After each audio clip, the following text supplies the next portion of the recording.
Magandang araw ng Biyernes, narito na ang headlines dito sa Philippine News Agency. Muling pinagtibay ng Pilipinas at Estados Unidos ang Mutual Defense Treaty sa pagitan ng dalawang bansa kasunod ng pambabangga ng mga barko ng China sa mga sasakyang Pilipino sa Ayungin Shoal. Sa isang conference call, pinag-usapan nina Defense Secretary Gilberto Chodoro Jr. at U.S. Defense Secretary Lloyd Austin III ang tinawag nilang delikado at iligal na galaw ng mga barko ng China na naging dahilan ng banggaan.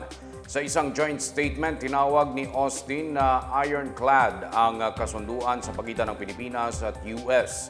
Nakasaad din sa statement na epektibo ang Mutual Defense Treaty sa mga pampublikong barko, eroplano, sandatahan at Coast Guard ng dalawang bansa saan man sa Pacific region, kabilang na ang South China Sea.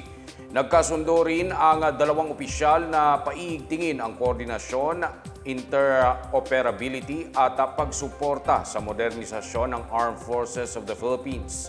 Sa naturang tawag, nangako si Austin na patuloy na susuportahan ng Estados Unidos ang Pilipinas at ang Indo-Pacific region. Inaasahang magkikita sina Chodoro at Austin sa Jakarta, Indonesia para sa darating na ASEAN Defense Ministers Meeting Plus. Matagumpay na nakapagsagawa ng live fire drill ang mga sasakyang pandagat ng Pilipinas sa isang gunnery exercise sa Capones Island sa Zambales. Ayon kay Philippine Fleet spokesperson Lieutenant Giovanni Badidles, na bahagi ang aktibidad na ito ng isinasagawang exercise pagbubuklod mula October 23 hanggang 27. Nagsagawa ng testing ng mga sandata ang mga missile frigate na BRP Jose Rizal at BRP Antonio Luna kasama ang isang multi-purpose attack craft na may extended range surface-to-surface missile.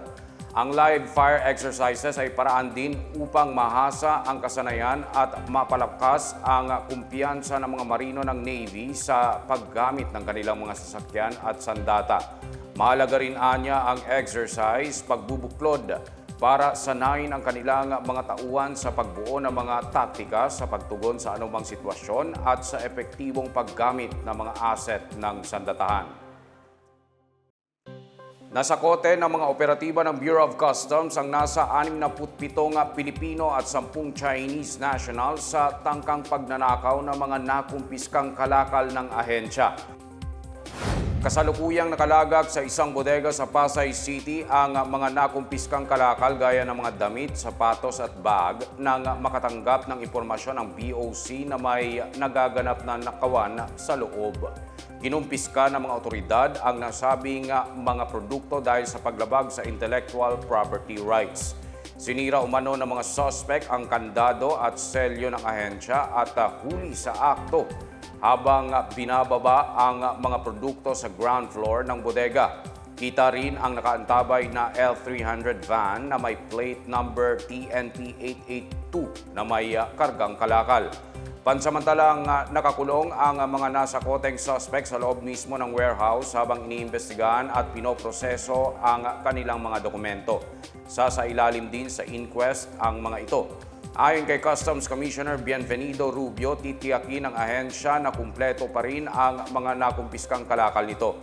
Nagbigay na rin anyan ng direktiba ang korte kung paano i-dispose ang mga nakumpiskang produkto. Naglaan ng higit 100 bilyong piso ang Department of Budget and Management para sa health insurance program ng bansa. Ayon kay DBM Secretary Amena Pangandaban, sa 101.51 billion pesos ang ilalaan ng gobyerno para sa Philippine Health Insurance Corporation o PhilHealth sa susunod na taon. Mas mataas ito ng 1.28 billion pesos mula sa kasalukuyang budget ng ahensya ngayong taon. Anya gagamitin ang pondo sa pagpapalawig ng mga beneficiaries at pagtataas sa annual premium rate ng mga may kapansanan mula 2,400 pesos patungong 5,000 pesos. Target anya ng gobyerno na matulungan ang nasa halos 13 milyong mga mahihirap, higit 8 milyong senior citizens, higit 15,000 may kapansanan, 136,000 may kapansanan na walang trabaho at higit 25,000 individual na kabilang sa Payapa at Masaganang Pamayanan o Pamana Peace and Development Program. At yan ang pinakabago at pinakamahalagang balita sa mga oras na ito, hatid sa inyo ng PNA Headlines. Para sa iba pa mga balita at impormasyon, bisitahin lamang ang aming webpage, pna.gov.ph o ang aming Facebook at X account na dating Twitter na Philippine News Agency. Mapapanood din ang PNA Headlines sa Facebook page ng Presidential Communications Office o PCO. 59 days na lang, Pasko na. Ako si Wilnard Bacelonia, ito ang PNA Headlines, nag-aatid ng mga balitang nagbubuklod sa bagong Pilipinas.